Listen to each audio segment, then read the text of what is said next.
Welcome to the LinkUp. I'm your host, Chris. With us today, we have Ellio Solomon from ACT. Yep. And we will be talking about cruise birthing today. We like to have an open platform for all sides to come and share their ideas, their thoughts, and express their own views. So welcome. Thank you for coming on. Hey, very Chris. much appreciate it. Well, thank you very much for having me in here. I have seen you guys once or twice, not as much as I would like because been too busy on the campaign trail, if you like. But I'm happy to be here. Also, congrats on bringing back the radio show there with Austin. Oh, yeah, there you go. I thank you. Well, Austin, I used to work on Crosstalk for at least 3 years. I went knocking on his door a couple of times, and finally he decided, yes, let's do it. I figured that's the right energy, Austin. Oh, so you were the catalyst that got that started? Well, yeah, restarted, more like it. Yeah. I mean, I'm sure he was thinking about the same thing as well, but it was just a matter of trying to get that union back. And what's it been like being back on radio? Oh, man, it's just great. I mean, of course, right now, because we're right now at election time, you've got a lot of candidates on, and of course, one of my big focus is cruise tourism. But yeah, I can't wait to kind of just get into the general stuff and lots of good discussion. And Austin and I have an awesome energy together, so I'm very happy to be working with him again. You ever miss campaigning like as an MP at all? You ever want to get back into that? Well, I loved being in Parliament from the standpoint of I like giving the speeches. I also enjoyed, actually getting things done, passing legislation. Like you probably know, I brought the pension amendment, give persons an opportunity to buy a piece of land, build a house, buy a house, pay off your mortgage. So I like those things, and the campaign trail is all right, but it can be a little tiring going knocking a lot of doors and stuff like that. But yeah, right now I'm happy. I'm out there doing a little bit of farming. I'm doing construction. I'm doing things that I love. Yeah. And I know a lot of people have come to me and said, I was expecting you to run. I said, maybe 2029. Okay. So it's a possibility that you might be back. Possibility. Yeah. Okay. So, how did you get an interest into being an advocate for the cruise port? Well, first of all, I mean, my connection with the port started many years ago when I was in office. It got handed on my plate. Not that all of it was that great in terms of the pressure and the circumstances surrounding it, but it got handed on my plate between 2009 and 2013. That was my first exposure, and actually got engaged in the negotiations of it. We had already went through successful and did the framework agreement, and we were going to then be entering into some of the definitive parts of the agreement. And then, of course, that unfortunately came to an end. But there I was, chairman of the Turtle Center at this point in time, and I got a call. What year is this? Well, I'm now jumping forward. Okay, so before it was 2009, 2013 in terms of my first exposure with having to deal with the whole issue of peers. And again, like I said, that ended up nothing happening, defeated for one reason or another. Not sure if you want to get into it, but coming forward, I'm here now. Amongst other things, one of my jobs is to be chairperson or chairman of the Turtle Center, and home of the national dish. And then I received a call and say, hey, I just had a plate the other day. Yeah. I really don't eat a lot of turtle, to be quite honest with you, but I had a plate a couple of days ago at our last board meeting. But I got a call and was encouraged to come and join up with ACT. I'm not exactly sure who nudged me in there, but when I was asked to get involved, I was happy to get involved because I definitely believe in cruise tourism, and I believe that it's almost a common sense issue that this country should have cruise piers. So what is ACT so people can understand? Yeah. We have a much younger audience, even though sure. we got some Facebook old heads in now. I appreciate y'all for tuning in. Yeah, my mom is one of those persons on Facebook, and she's not young, but she's young at heart, that's for sure. So yeah, you'd be amazed at the audience you're probably gathering here. But ACT is both an abbreviation and an acronym. It's for Association for Cruise Tourism.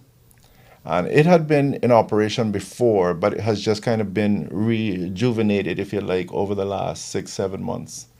And the whole idea for ACT is to be an organization that can help to get its membership, collect that membership, and being able to do things that's going to positively impact our membership as well as the country as it relates to cruise tourism.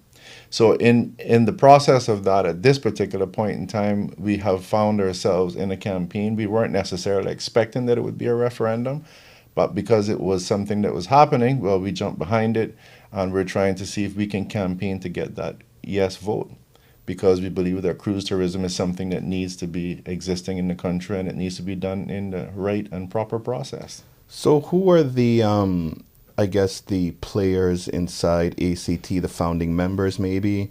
Well, I don't know all of the other persons, but I've heard names such as, again, I know for sure, the late Robert Hamilton. Robert Hamilton used to be one of the directors. You had Mr. Ronnie Anglin. I've heard names like Mr. Kevin Doyle, etc. And even maybe, I think Mr. Noah March was involved as well. But again, don't necessarily quote me on that, although I am being broadcasted. But for sure, right now, the two directors are Miss Monique Hamilton Simmons, which is the daughter of Mr. Robert Hamilton, and then you have Mr. Ronnie Anglin. Okay. So again, he is definitely one of those things there for continuity as well. Okay. Yeah. Excellent. And so I guess the idea is we have a referendum now. Mm-hmm. It is somewhat been controversial in the community. It's caused quite a split now, whether you are not even about the cruise pier itself, but the actual referendum. Right. People feel that even for all three questions that there's not enough information out there to vote on. Like, some people may be in support of it, but because they don't know what it's going to look like if they vote yes, they're hesitant to vote. How do you feel about that? Well, I guess specifically not with the other two questions, but the port, as an example, right? Yeah, in relation to cruise, I mean, as an organization, as soon as we got going in September, at least from where I was involved, the directorship, the leadership wanted to try to see if we could get together along with those who were opposed, and try to see if we could have dialogue and see where there was synergies and where there was disconnects. And hopefully there would be more synergies than disconnects, and then hopefully carry that conversation forward and resolve those issues. Disappointingly enough, Chris, the Sustainable Cayman, the CPRs, they refused to meet with us and have that dialogue.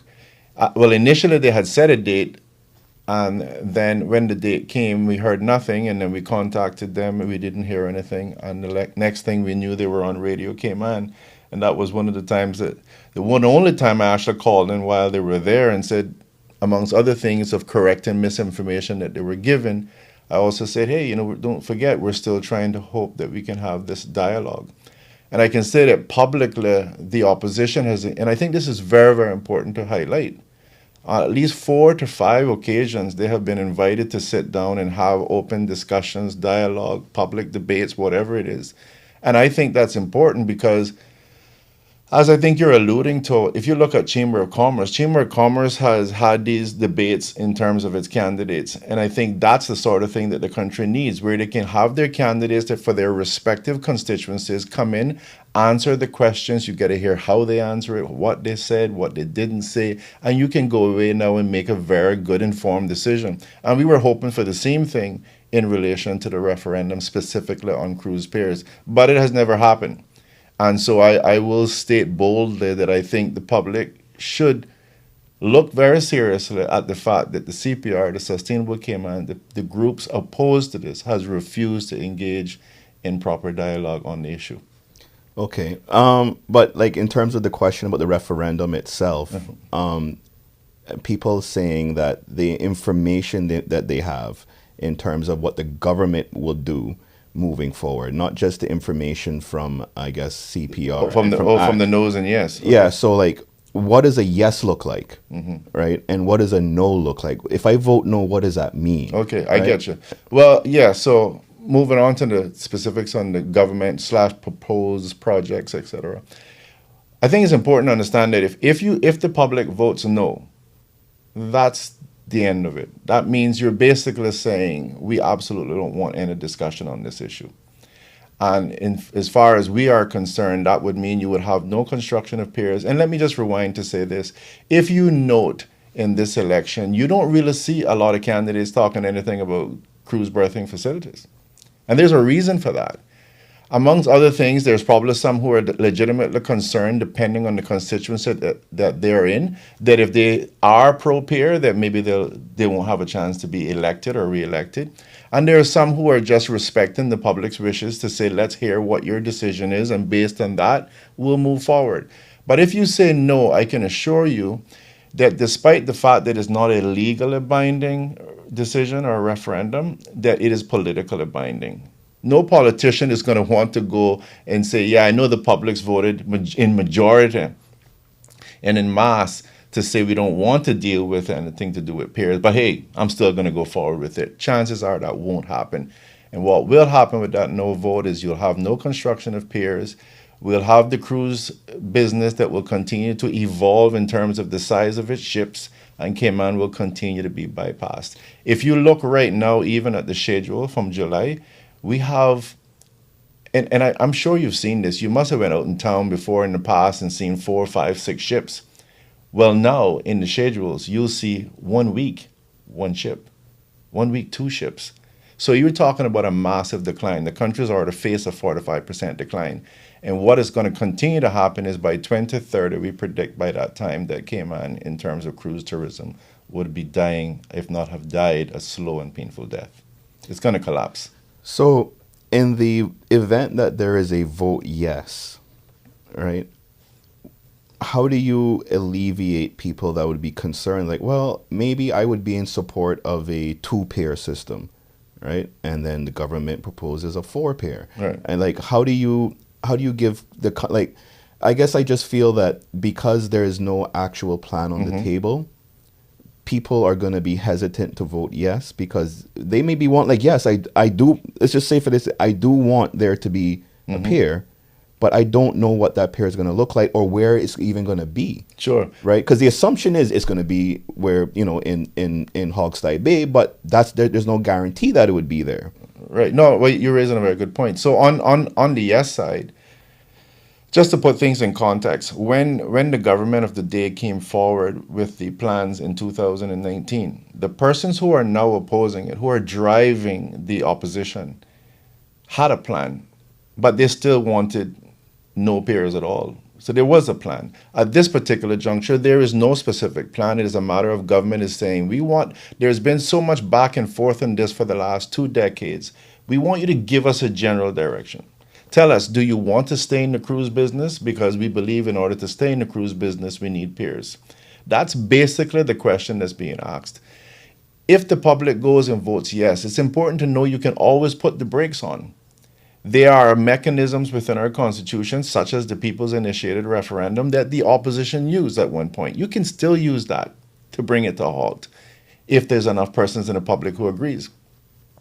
But I think what is important is to understand that in a government now, once you say yes, we'll start to engage in the dialogue, the community meetings, there would be drawings, they'd be revisiting the EIAs that were done. Does something need to be updated or not? And all of these discussions would take place. This is why you're probably talking maybe a year, 2 years, just in terms of discussion and drawings and finance models, etc.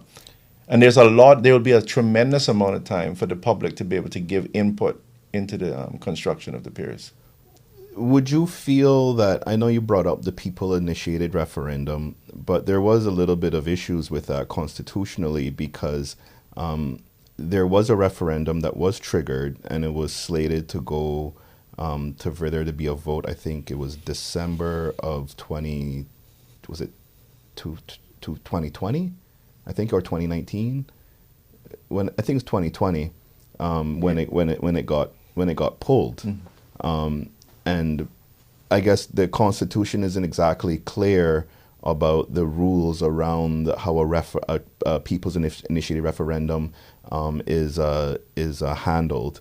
But essentially, there was no vote done, even though they met all the requirements to trigger it. I know you mentioned the word pull, and I'm inclined to say, well, can you tell me what you mean by pull? Well, Sir Alden at the time said that because it was such a contentious issue and we were facing I think a crisis at the time, that we're just gonna pull the plans to build the pier and the cargo facility. Yeah, so basically the progressives at the time came forward with a very detailed plan, and I think they did an awesome job in terms of educating the public, or at least let's put it this way, providing the opportunity for the public to be educated on the matter. I think they did an excellent job. And what happened at that point in time, and I can state why I think that happened, if anything, but you had the opposition that came out saying we don't want this, and they triggered a people's initiated referendum by being able to collect a certain amount of votes. And there's some people who still think that there was an actual referendum, and in fact, there wasn't. No. And the government of the day, including the Premier, the Honorable Alton McLaughlin, actually set a date for the referendum to take place. Yeah. The reason that referendum did not take place is because the same opposers who triggered for a referendum, at the end of the day, opposed having the referendum. And they said that they were opposing it based on the wording of the question.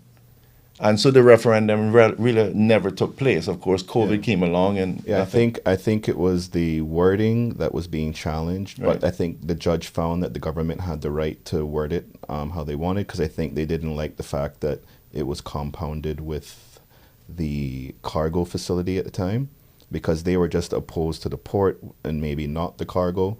And then I think the other part was the date. With being in December, a lot of people wouldn't have been here. I think that was the argument at the time. So I mean, I'm no constitutional lawyer. Yeah, I'm just doing a little bit of revisionist history. No, and that's fine. But I think what we can walk away from that with is a matter of constitutionally, the government was allowed to go ahead and have the referendum. And how did that referendum idea come about? It was triggered by those who were opposed to the pier. And the government accommodated them by saying, we're going to go ahead and hold a referendum. And then again, the same group turns and says, well, we don't want a referendum based on how you've worded the question, etc. And again, we saw the same thing happen now. Before the referendum was actually going ahead and being set as a date, we still had the opposition coming out again saying we shouldn't have a referendum. Yeah. And I think that's important again to note. I understand, well, the latter point I'm not too informed on, but the former point, the first one that you made, even if people may have not wanted it, it was still constitutionally triggered. So I mean, in my mind, I think the government would have a responsibility to follow through, even if people said no. But if you constitutionally trigger something, you just can't untrigger it. You know what I mean? Okay, but that's important. So if you look at your opposition via the PIR, People Initiated Referendum, triggered a referendum. Right. The government goes to accommodate the trigger by offering a referendum. You then oppose the referendum because of the questions. COVID comes along, nothing can happen. So now here we are in 2024 and 2025, the year of our Lord, and now there's a referendum, which, to your point, continuity says you have a right to bring a referendum because it was triggered by you guys. And they now even opposed it again, saying we don't want to have a referendum. Yeah, well, I think this one, well, I don't know their reasons, but, and I have to remain neutral for my own sake, but I guess I would say... I wish I had known that. I'd bring the newspaper clipping. But it was in the newspapers. They were fighting against the referendum. They were saying, the public hasn't had enough consultation on this. There's, again, a myriad of different reasons, but they were opposing it. Yeah. Well, I guess... For the second time. I guess this referendum, I think the concerns would be mainly around what is it going to be the same plans as before, which no one has come out and said, or is it going to be completely new plans? And I think I would say that's a legitimate concern, whether you're for or against. You'd kind of want to know what you're voting for or against. Well, I think it's a reasonable argument to a certain extent, but I think it fails. And first of all, again, I will say to you that anyone looking at this objectively should be able to see that the opposition is opposing, just almost for opposing's sake, because they triggered a referendum, they opposed it based on the question. Now they're opposing it based on it didn't have enough time. Then they're also opposing it based on the fact that the public doesn't have enough information. You're also opposing it based on finances. You're looking for every reason to not go through with this. But let's deal with the issue about the referendum and the supposed lack of information.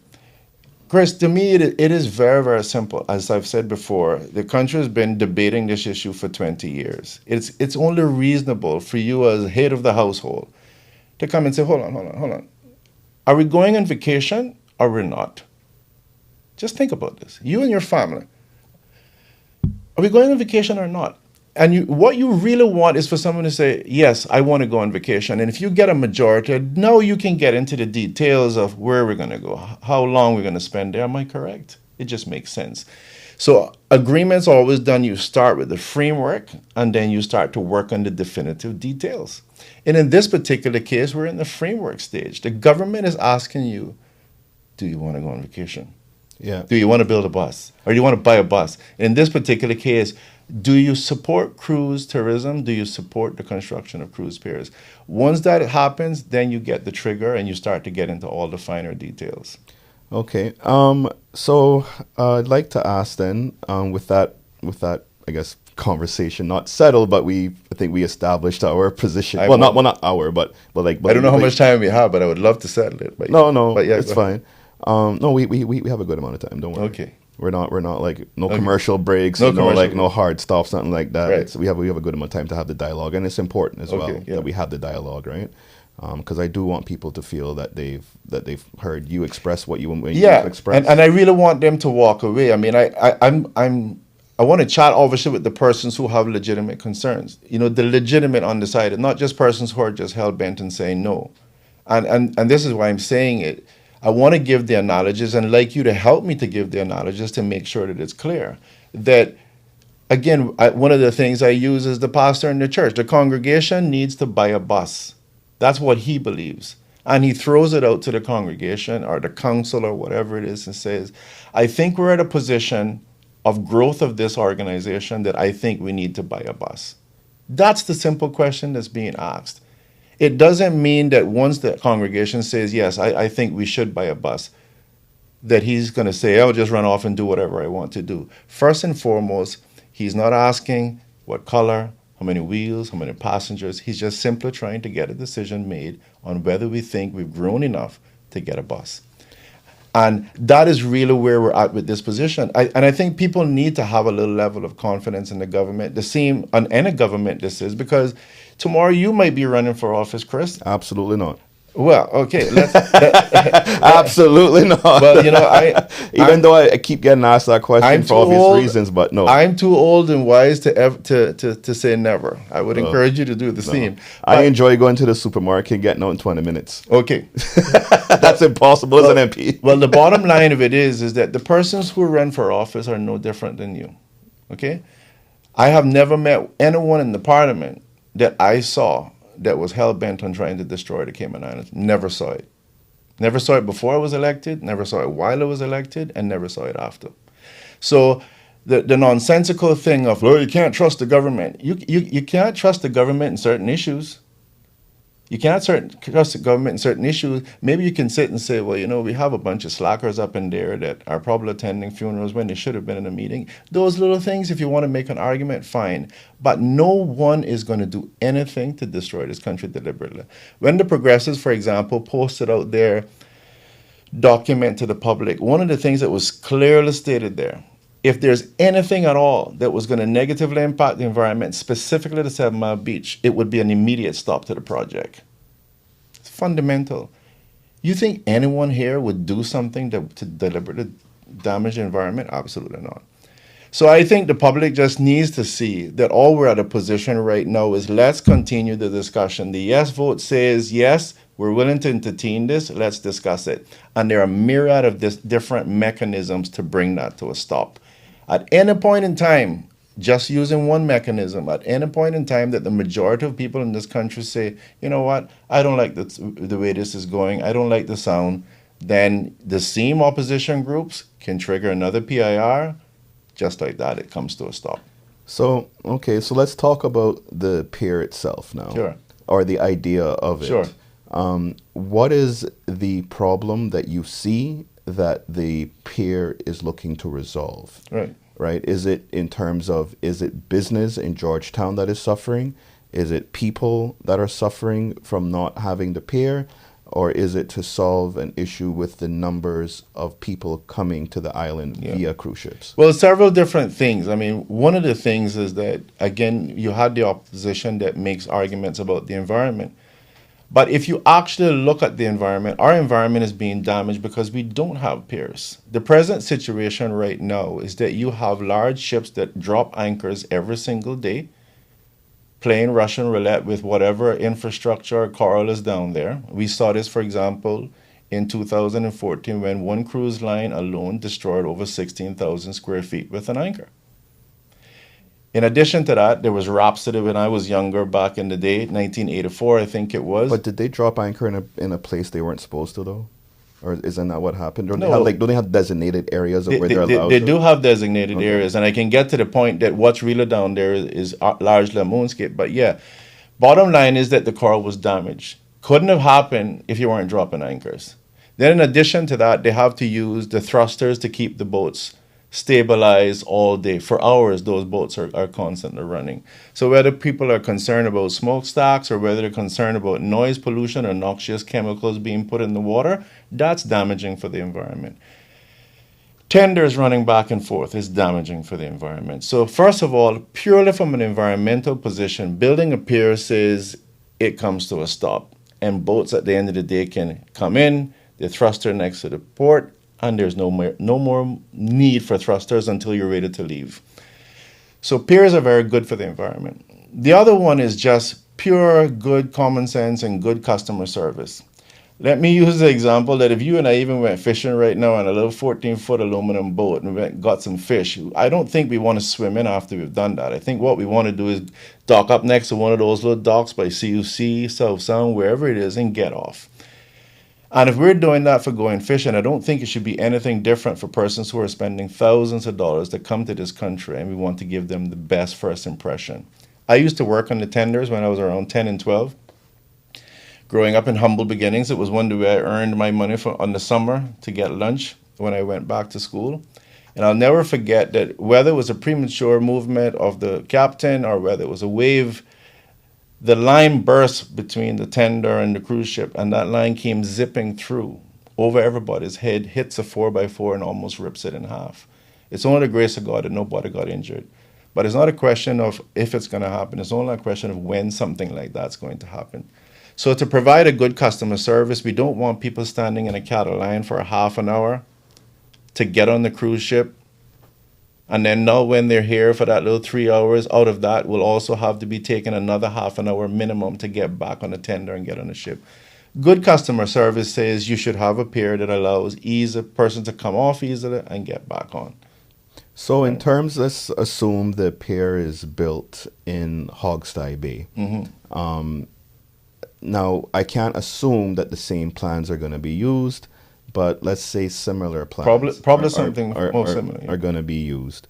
What actual environmental damage are we realistically looking at? Sure. And just to finish one thing on the previous question is that the third thing I would say is bearing in mind that when you make the embarkation and disembarkation a lot easier and safely, you will get more passengers off the ship. Like, I have a special needs daughter, for example. That would make it easier for me to get her off of ship as opposed to rocking up and down in a tender. So you get more people on the island, and you also give them an opportunity to stay longer.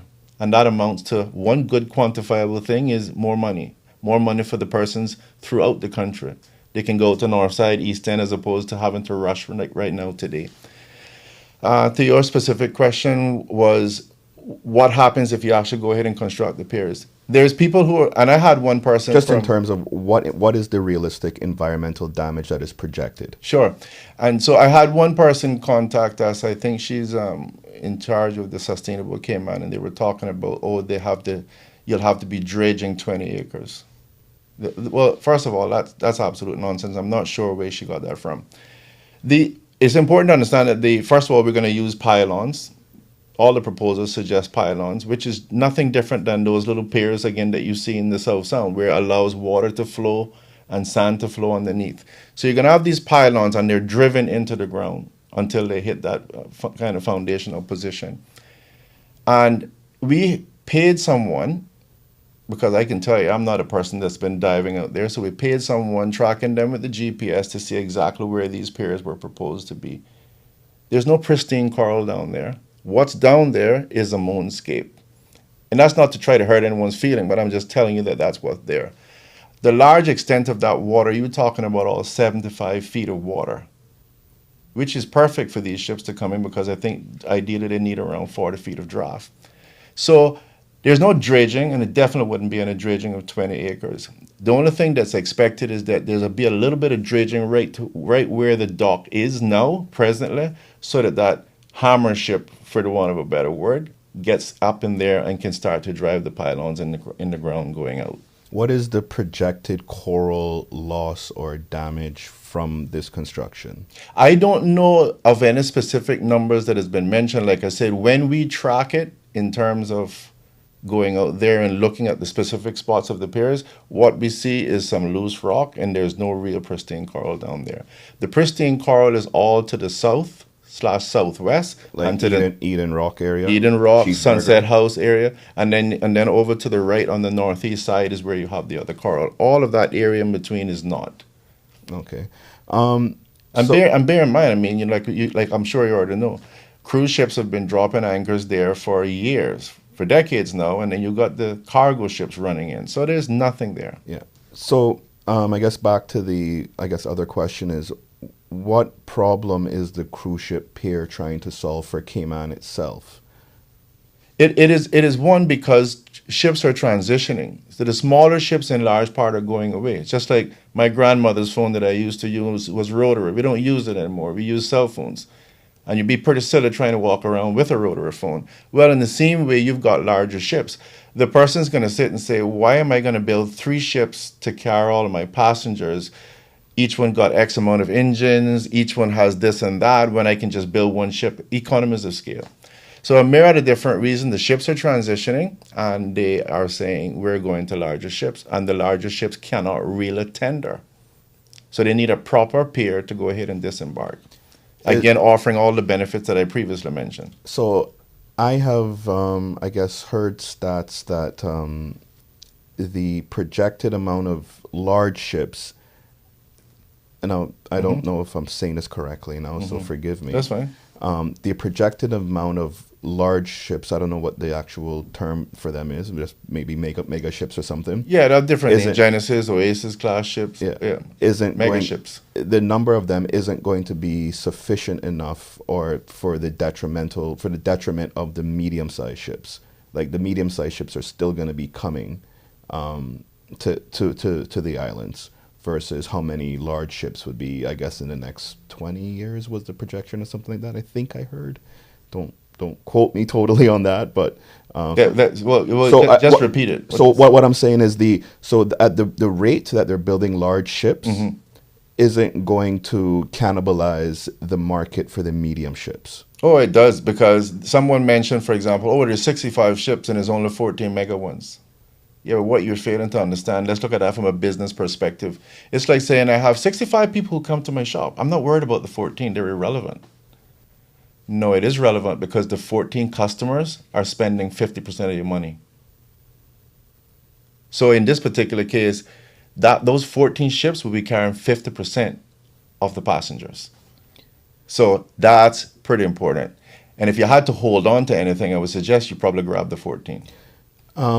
Okay. And what was the other thing I heard? So there was a argument made that obviously cruise in the region itself is on a decline. I guess there may be certain outlier islands that have seen a boost. I think one of the arguments made was that the data suggested that building a pier did not immediately boost numbers across the region. I think there were a few ports that did see increased numbers. Obviously, geography comes into play with those numbers as well, right? So we are quite geographically unique compared to the rest of the islands in the Caribbean. We're not like a part of any big chain. We're not, a bunch of islands or whatever like the Bahamas. We are quite uniquely situated kind of by ourselves. What's the data to suggest that building the pier is going to help bring more numbers? Yeah, well, let me speak to the decline. I mean, first of all, I think if you actually look at the numbers, you will see that there has been an increase in pretty much a majority of the islands. There is a little group of islands, let's say 4 of them, that has seen some declines. But I think if you look at those declines, you'll see 1 point something percent, 2%, maybe at the most you'll see something declining 10%. But as I'm sure you know, I think you're into banking or something, aren't you?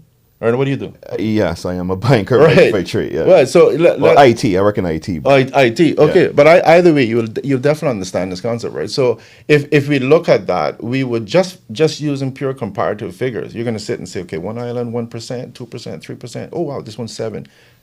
Then you look at Cayman, 45% decline. Surely you have to see that that's outside the bell curve. That's outside the bell curve. You would look at that and say, no, there's something wrong with this one. This is not normal. This is not a normal decline. And the reason for that lack of normalcy is because you don't have peers. And so Is there data to say with unequivocally that our decline is directly correlated to the lack of having the peer? if there's data that says it, we have experts that have come here and made it abundantly clear. The mega ships are passing you by and are going to continue to pass you by. You're going to lose numbers. And whether you're looking to get the qualitative guess, and I mean, bear in mind, I mean, people talk about, that's the other thing, oh, the cruise people are all cheap. You've got rooms on these mega ships renting for $20,000 a day. I mean, it's like you're talking massive amounts of money. But bottom line is, we have the experts, and we've shown it at all of our meetings, the persons in charge of the carnivals that are saying we're changing to mega class ships. And sorry to tell you, but we simply will not be coming to any country that's tendering. It's not safe for customers, etc. What are the cruise lines that are primarily shifting towards mega ships? How many of them? So out of the cruise lines that currently visit Cayman, I don't know the number, and I don't know all the names. I just know, Yeah, the Carnivals, the Royal Caribbeans, yeah, etc. Disney, whoever else, right? Yeah. Out of all of those cruise lines that are regulars here, how many of them are shifting business towards the mega ships? Well, you've asked me a good question, and it's a question that I can't say that I'm the expert in answering. But I can tell you that for sure, if you look at our business, 25 to 50%, depending on what you want, how you want to look at it, comes from Carnival. Okay, so Of our current, of our current base, where we're making our money now, Carnival is the largest one. Carnival is converting. And what's another big one? Well, Royal Caribbean, they're aren't converting. they merging? Huh? Aren't they supposed to be? Anything could be happening. I'm not going to claim to be Okay. an expert on. No, I just heard a rumor Yeah. that they might have been merging. Well, I mean that only adds more teeth to the party, right? Because at the end of the day, I can just tell you, and I don't claim to be the expert monitoring every single thing that they're doing, but I, like the average person, want to hear what the experts tell me, what the owner of the carnival is saying. That's what I would do if I'm the lay person out there. And when I see the expert standing there and I say he's the one who is in charge of Carnival and he's telling me plain and simple, we're converting and we won't be coming there if you're tendering. I have to take him at his word. Well, yes, but one could also argue, I mean, they're going to tell you what serves their best interest. Business-wise, right? They're not going to tell you anything that Well, doesn't serve their business interest. People always say that, but I would challenge you to give me some good examples of that, because I think people also have an understanding, especially in today's age, with everyone, the media exposure. People don't mess around with that. That's like saying Burger King says, yeah, well, we know we promise 8 ounces, but we really don't. No, you'd be all over the news tomorrow and you would suffer businesses. So that's easy to say, but I don't think that holds up. You're not going to be on Carnival saying something like that tomorrow you're blasting him, straight talks. No, there's absolutely no way. No way that's going to happen. What are your thoughts on the argument that I think because of the state of the world economy right now, and we're just a little small speck on the grand scale of things, that we are suffering cruise-wise because people are wanting to spend less money, so they're booking these 2 to 4 day cruises that kind of leave us out of that loop just because of where we lie, and a lot of people are gearing more of their money towards those kind of more compact experiences that are a little bit more financially appealing to them. Well, there's a couple of things you said there. You talk about us being a little speck, and I understand where you're coming with that, but I'd say that we're a beautiful speck, and Absolutely. and Yeah. we've done extremely well, fifth largest financial industry in the world, and even in terms of cruise tourism, we were arguably very much a shining star. In fact, we had Mr. Alex Gums, who came down from St. Martin, a little island half the size of Cayman, that has the piers that we should have. And he was so impressed to even hear the amount of money that we get on head tax compared to them themselves as a country. So I think that we're doing very well. It's just unfortunate for a myriad of different reasons and the opposers for opposing sake that is causing this country to decline and not continue to be the shining speck that we should be. When you talk about the chains, Cayman is still a part of a chain, although I understand where you were going in terms of those little islands. You know, you can kind of do the little So island pretty hopping. much, yeah, like the 2 to 4 day things. I think they Yeah. stay in Bahamas, Turks and Caicos, and then go back Yeah, to but back but to Miami. yeah, but we're still a part of a route. Like for example, again, Jamaica, as I understand it, suffers a little bit because of again Cayman not having the piers because we're a part of that route where somebody's going to visit But four I or think five islands, that's isn't that part of a longer day cruise, like a longer trip, like I think like a 7 day or something. Yeah, 14 day yeah, cruise. I yeah. think, but the 2 to 4 day cruise that the statistics were suggesting that more people are trying to move towards just because of the economic situation that we're in, and people are being a little bit more conservative with What money. I'm seeing in terms of these mega class ships doesn't hold out to that argument. Like I said, when you have people paying rent of $20,000 for one room, I don't think they're concerned about a 2 day cruise to save a couple of dollars. Okay. That doesn't. All right. Yeah, that doesn't add up. So I guess let's move towards more of the our economy now. So Hmm. let's say the piers are built. Yeah. What are we logistically and realistically expecting that to look like monetary wise in our economy? Like, what are the projections, I guess, from saying that if we're going to build these piers, there Hmm. must be some evidence to say we're expecting X amount percent more, X amount percent more You mean like spending. more spending economy, Well, like, etc. well, yeah, but like, I mean, I guess it's an assumption, but is there actual data analysis to say that this is what the projection is? Well, it's interesting, and again, this is where I say with opposition, the opposition can get away by simply saying it's not going to work, and don't have to produce any data to prove that.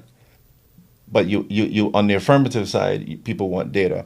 But either way, let me just say this: I think we should have data for everything. you should have data, and I'm just highlighting how easy it is Whether for you like it or don't like it, you should have the I data. love data, and just highlighting again how easy it is for persons when they oppose to just simply say you're not going to get this, you're not going to get that. No one says, can you show me the figures to prove that? Okay. Because if you did, then the argument would flop. But let's talk about the information. If first of all we use just common sense, will tell us that if I can get off a pier in 5 minutes, as opposed to standing in a cattle line for half an hour, 5 minute tender ride, and then another half an hour to get on. I think just that in itself tells us we're going to get a longer stay on the island. So Cayman right now is on average about 3.8 hours, I think it is, in terms of stay. And what would St. Martin's stay be like? Well, again, that would be a better question for Alex. Unfortunately, I don't have him here, but I think he was mentioning going around five Okay. plus hours, right?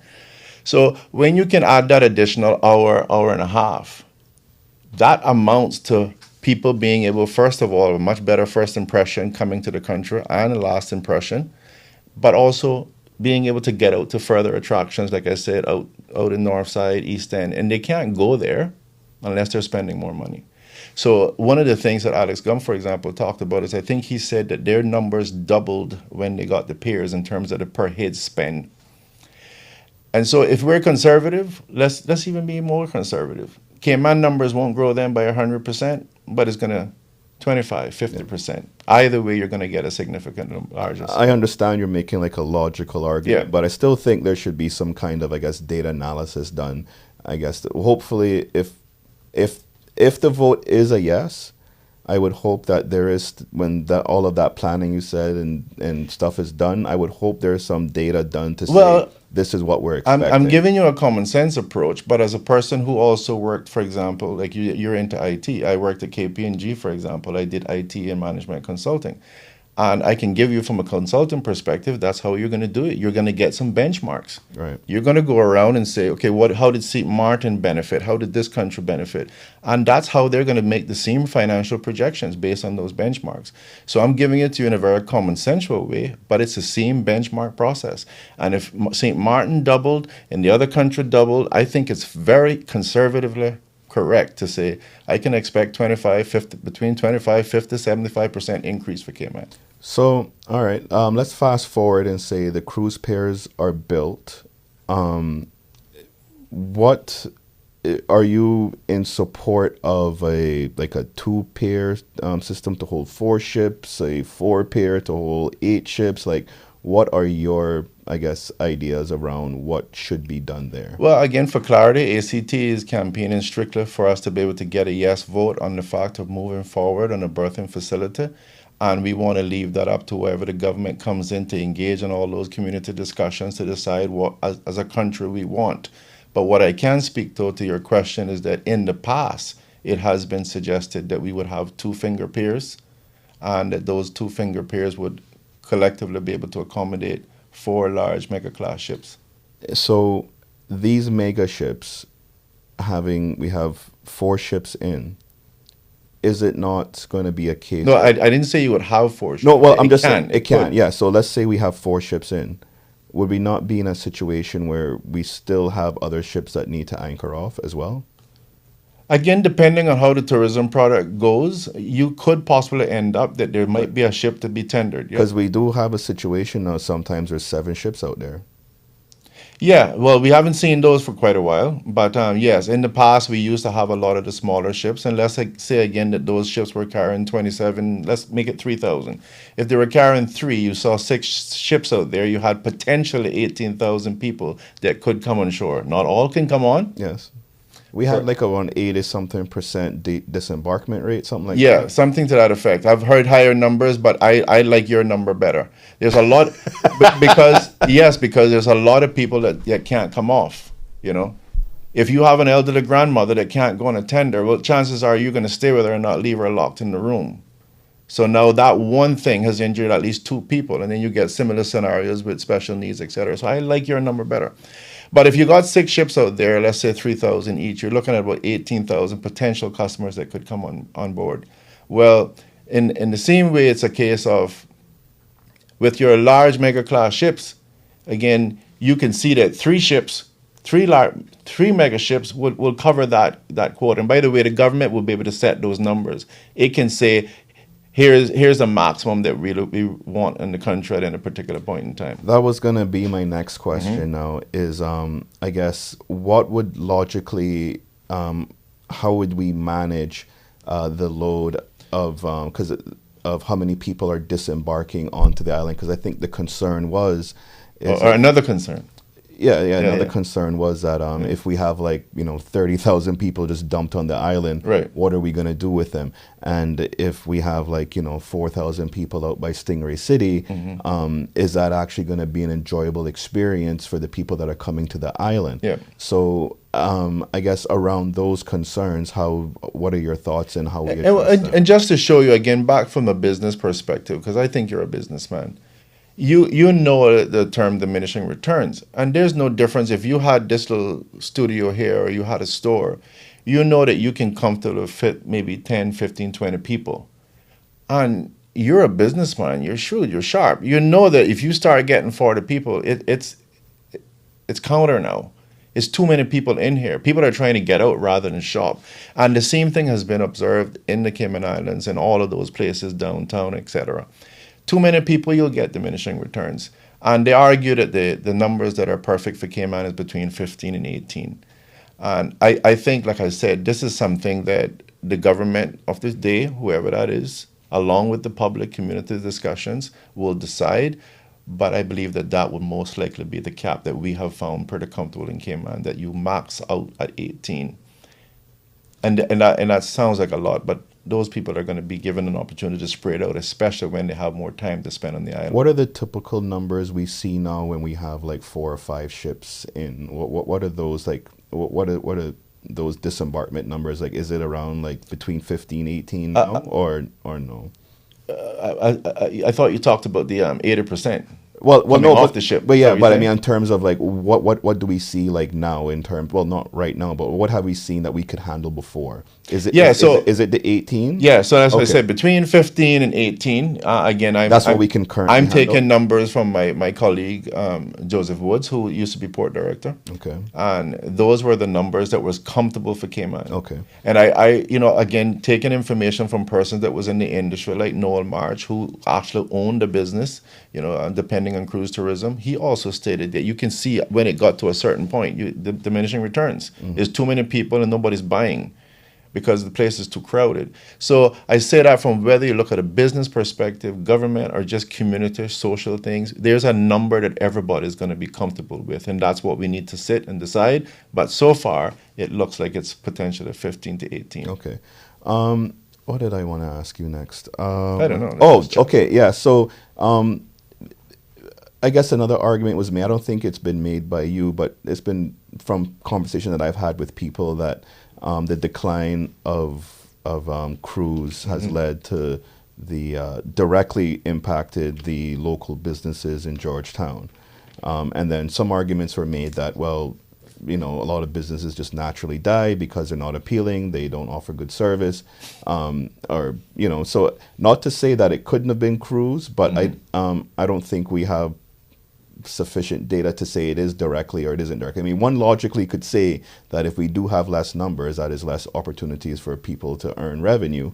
But you could also have a poor business too, right? Because throughout the island, we've seen people that survive off of stayover tourism. Their businesses also Yeah. suffer because if you Yeah. don't run a good business, you don't run a good business. Yeah. So how do we know what's been impacted by cruise and what's been impacted by their actual business model? Yeah, and I don't mean to be funny with this at all. I'm being very serious when I say and I trouble the argument about data. Because I know we had, for example, Ms. Marla Dukran that came here and said, well, I don't know if people are suffering or they're not, but there's no data. That would almost be like you and I going in a nightclub and we just saw a fight. There was 15 people in a fight. And then somebody comes along the next day and says, we don't have any data. There's a lot of things that are not necessarily even recorded. So let's look at the closures. In order to be able to do those closures, where would that data come from? You would either have to speak to the individual business owners or, well, again, it's the same thing. ESO, for example, would have spoken to the individual business owners. Can I do a survey with you? Can I chat with you as to why your business closed? And you can see the difficulties in just that because ESO is not alerted by the business owners. I'll be closing next month, by the way. So there's a challenge in getting those data. And so I think That's fair. yeah, there's a challenge in getting that data.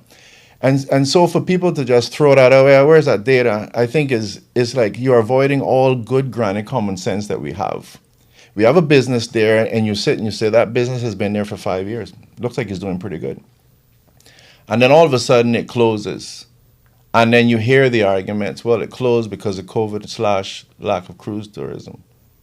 I think that this is where, for now, in the absence of being able to get all the ESOs out to go and contact the past business owners, etc., that we can employ a little bit of common sense. And I don't mean that in an insulting way at all. That is just really what we have to do. We have to look and say, no, let's look at, and in this particular case, I do know the business owner, but let's look at Hard Rock Cafe. Did you see anything wrong with Hard Rock Cafe? It looked like it was doing pretty well to me. I mean, yeah, well, I wasn't like a frequenter. Well, I couldn't say. well, I never went there, but I can say I passed by there, and I think that even if I don't fraternize a place, I can still sit and say I think the business seems to be doing really well. There's people there during the day. I even see locals there during the night, doing the karaoke, and then you just have to ask yourself, well, why is the business shut down? Yeah. I mean, it's fair to use anecdotal evidence up to a certain point.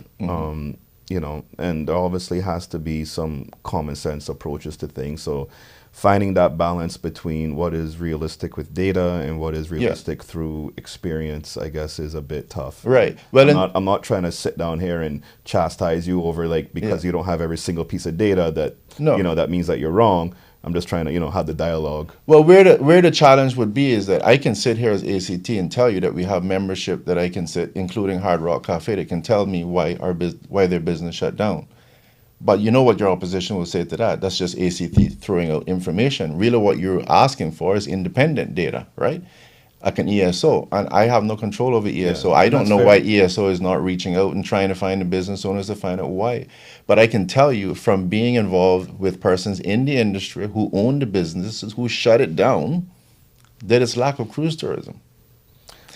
Let me use one that I'm directly involved with, to which there's no data. I'm the chairman of the Turtle Center. Okay. In large part, 60% of the revenues that come into the Turtle Center comes from cruise tourism. 60%. The other 40% is from stayover? Well, it's a combination. Well, I guess it was stayover and local. Stayovers and locals, correct. So how can you get a 45% decline, which I believe we can agree on those numbers, right? We've gone from 1.9 to 1,078,000. Those numbers are... I don't know them, I didn't see them, but I'll take your word for it. Take my word on it. You could argue 44 instead of 45, but it's 45%. Plus or minus 2. Right. Plus or minus 2. So how do you decline cruise tourism by 45% but not impact Turtle Center? We're seeing the exact reflection there. Maybe you can sit and say, Ellio, didn't decrease by exactly 45% at the Turtle Center, but it decreased by about 35%. Because maybe there's still a good attraction there and people went. But you've seen significant declines. And we're government funded. We're subsidized. And I can tell you that organization, if something doesn't change, will have to be reorganized. You will no longer have 109 persons, Caymanians, working in there in another year from now if there's a no vote. And what is it? 3rd of April. It's impossible. Not going to happen. So let's... And by the way, that's whether I'm the chairman or not. Somebody's going to have to make reform, right? Because 60% of your revenues are coming from it. So I give you just that to show you that here's an organization that I'm involved with, and I can tell you that reform will be necessary. And bear in mind, we're on the gravy train. We get money from you, the taxpayer. We're not even depending on just the other person and trying to make a profit. We're not a real business, if you want to put it that way. And we're still going to have to make reform if you see, and if it continues. If this trend continues, you have to make changes. And I use that as part of the anecdotal data to be able to say, I can assure you, it's the same thing with those businesses downtown, even more impactful. So I guess the most pressing matter out of everything, well, next to the environment, the potential damage to that, is the cost and who is going to pay for the dock. Where does the money come from? We are seeing the government now facing a deficit of $27 million, projected to lose 40% of their cash reserves over the next 2 years. Who is paying for the dock, and how is it that it doesn't impact the people and the government finances? Well, again, I would just throw out that I know the opposition is now raising that. The persons opposed to the peers are now raising it. But if you rewind the tape and just listen 2 weeks ago, they didn't have that opposition. So I say that because you can just see that they just keep adding to it. Whatever I can throw at this to justify it. Clearly, the government position is not good from everything that we've heard with respect to the deficit position. But what you can get away with and understand is that based on past experiences, this is something that would be like a P3 project. It would be a public-private partnership. And let me... How does that work? Yeah, let me oversimplify this just to make sure that it's clear and not get too complicated, unless you want to go there. No, as much information as you can give. We have the time. Let's look at the tenders. The tender business now makes somewhere around $7 million to $9 million a year. So you can see right now if you construct piers and you wanted to make the payment for those loans, for example, well, the money, the cruise ships get a certain amount of money. The cruise ships are paying the tenders 7 million to 9 million. Well, you can see how those funds right now can immediately start going away from the tenders and go towards the construction of the piers, right? And that's a simplified example is exactly what happened. So based on proposals in the past, all the government has had to ever do is simply didn't have to give up land, didn't have to give up ownership, nothing. They simply said FCCA guarantees us a minimum of 1.2 million cruise tourists a year and that we transfer that agreement to them. And based on that, the cruise lines, other private companies willing to construct it and make that money directly coming from the monies that are already coming from the cruise ship. In example, the payment for the So the for cruise tender. the cruise ship operators will finance the piers. What will happen is, again, the financing model might be, you might have a company that pays for it. It's only a matter of how you're going to pay that back. So paying it back would be from Paying it back is not from the taxpayers of the country, not reaching in your pocket and have to pay an additional tax. It's paid from what is already being gleaned from your cruise industry. So in this particular case, when a person comes on a cruise ship, whether they get off the ship or not, $18 to $20 are charged per head. $5.83 or something to that effect now goes, for example, to tenders. Well, right away you can see that $5.83 would be redirected from the tenders towards the payment of the piers. And you could take pretty much the entire 20 and put it there. I think it was only a matter of, when I remember our But negotiations. then how long would that take to pay back? I think the projections based on what I was involved with was somewhere around the region of 25 years. Kind of what you go and get for your mortgage on your house. And what is the life expectancy of the piers? The ones that were proposed, sorry, not the ones that, I don't know what we in the future, but the ones that were proposed, let's assume it's the same ones in 2019. Well, again, I'm sure that the companies would be able to give you a guarantee. I don't really remember what that is, but I think it would be fair to say that they would probably give a guarantee in terms of some excellence of those piers for at least maybe 30 plus years. That doesn't mean that the piers will disappear after that period of time, but in terms of kind of being in a sort of excellent condition and being built and stable for a certain category, say a category 3, category 4 hurricane to that effect, they would give a guarantee for that period, a warranty, if you like. Yeah. Okay. But yeah, so that's another argument is that they're making it sound like government's going to have to go and get a loan or a mortgage. And they also throw out high figures. I think the numbers I hear them throwing out is like 400 million. I'm not sure where to get that number from either. What's the projected cost? Well, I just going based on information of the things in the past. But in the past, it was, $200+ million. Do you feel that for certain that if there is a pier built, cargo must be included? If you're building cruise piers, must you include cargo? Yeah, the expanded cargo facilities. I don't think it has to be, but I think we have to do cargo. My personal view is you need to do cargo because we're already at about 80 to 85% utilization. And I don't know, but people are still having kids. The country is still growing. At some point in time, you're not going to be able to get cargo off the dock very easily. And this is where I say, if persons are objecting to a pylon pier, for example, for cruise, well, what are you going to do about your cargo?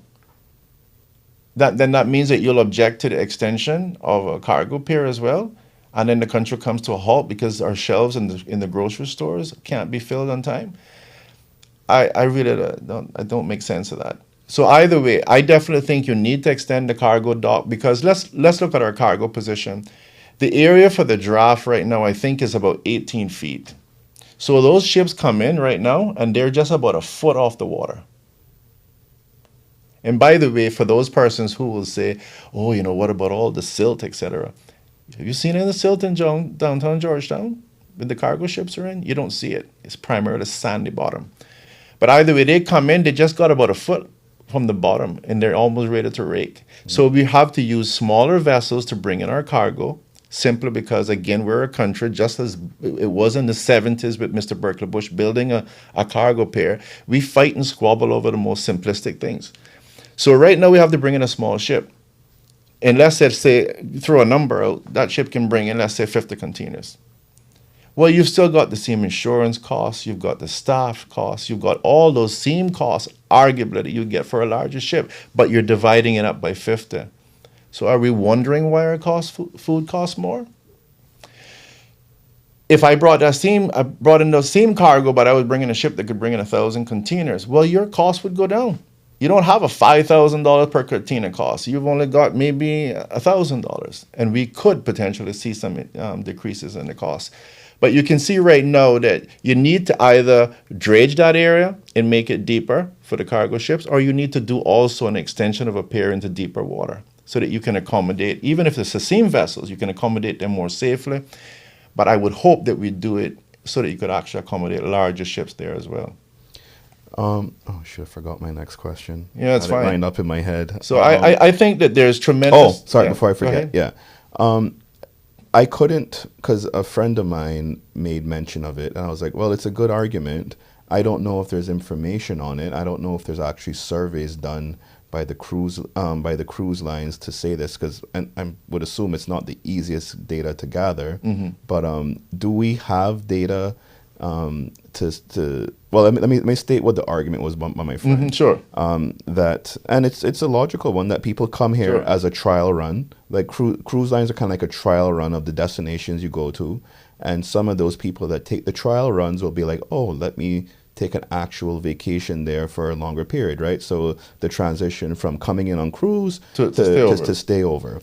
Do we kind of know what those percentages are? Yeah, that's a very good question, and we do, and that was another thing that was very disappointing, because when Ms. Marta Dukaran talked about, again, she came to represent the opposition, when she came and talked about the transition rate, she said it was a lack of data. And one of the things she mentioned is, she said, but on the survey, she said there was a question on the cruise survey is, will you come back? And she simply said that number was very, very small. Well, first of all, I think if she was going to be fair, she should still have mentioned what the number was. But either way, to your point about transition rate, we contacted the ministry and got it from the chief officer himself, from the Ministry of Tourism. And I think that number, that, if my memory serves me right, was between 8 and 10 point something percent. Okay? So let's just go with a humble 9 to 10%. Are we in the same ballpark as other top destinations? Are we below or above? I honestly can't answer that question. Okay. But let's go with a transition rate of that, because it's a very, very important point. If you go back to the 2019 numbers, when we had 1.9 million cruise tourists, and you use a 10% to keep it simple, you're talking about 190,000 people per annum that transitions and becomes a stayover visitor because they came on a cruise ship. That is very, very significant. And again, all the more reason why you need to be making a good first impression and a good last impression on them. And we're not doing that right now.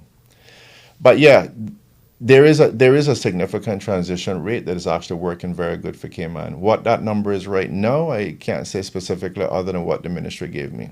Okay, that was just out of curiosity. In terms of, that's fair. In terms of what other countries are getting. I wanted to talk about the companies that own the current tenders. What is the relationship like between ACT and the actual companies that own the tenders, that do the tendering now? Well, let me say, I can't speak to just ACT. I can speak about myself, but I don't think it's anything different than the other members from the ACT largely. But I have known the owner of the tenders, both Mr. Atlee Bawden and Mr. Adrian Briggs, which I think Mr. Briggs is now the one that's pretty much in control of it. Right. I have a wonderful relationship with Mr. Briggs. In fact, he and I had a little dispute over the Raid Bay chat not long ago, and then he ended up giving me a call, and we had a wonderful conversation, very cordial, and it actually ended up with me in my saying goodbyes. I told him I love you, and he told me he loved me too. And I've known that man for years. I used to go to Sunset House, we played dominoes, and I think the gentleman has made a wonderful contribution to this country over the last 40 years. I want no one to have any doubt about that. Yeah. Sunset House is a crown jewel of Cayman. Yeah, and in this particular case, I'm talking about the tenders and Sunset House and everything. He's made a wonderful contribution. But as I said in my first speech that I gave on behalf of ACT, I think that it's just time now that you have to let it go.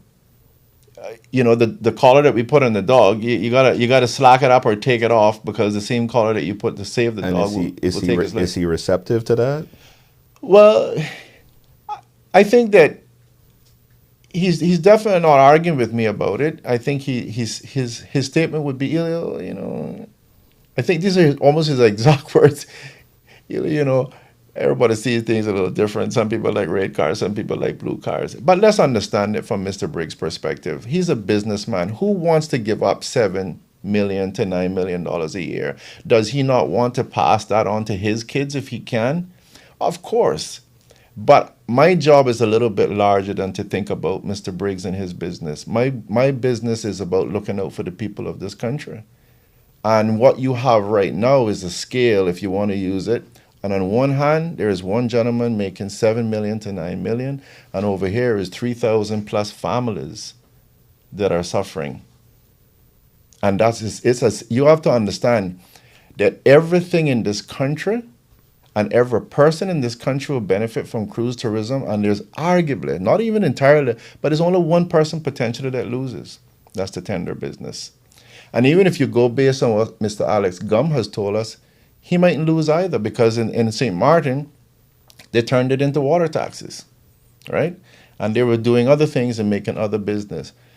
But I can tell you to a great extent, and I have said this publicly, I said it to him publicly on the Red Bay chat, I said it to him privately, and I know the gentleman, and I don't want anyone to think that I have any disrespect for him. Like I said, I really think he should be honored for what he has done for the country for the last 40 years.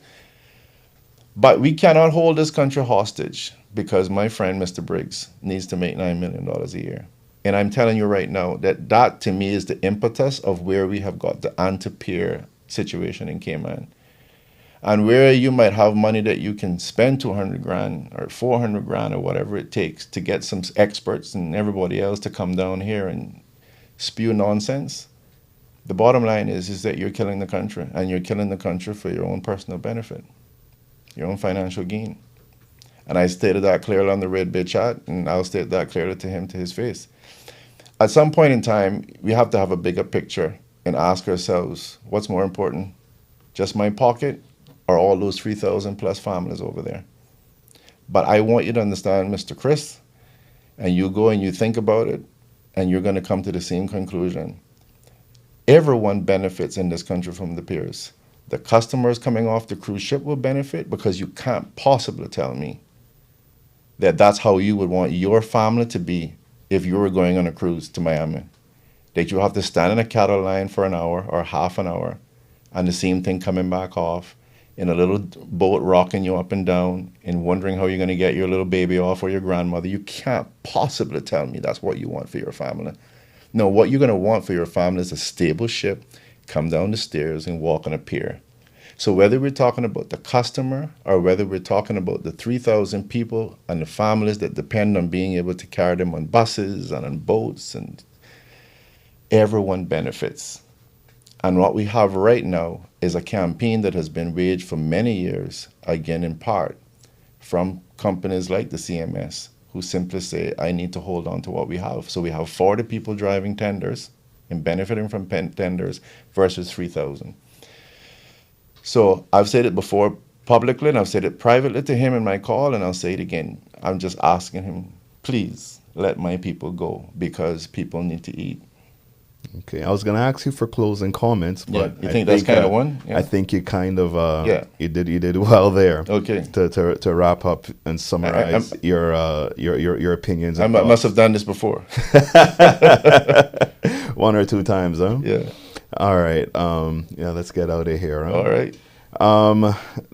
This has been the LinkUp podcast with ACT. Whether you are driving to work, from work, at work, doing work, not doing work, we appreciate you listening, and hopefully you will be informed to make a decision come April 30th. I think we've tried to do our best to do our part in contributing to the process, and hopefully you find value in this. This has been the LinkUp podcast. Until next time.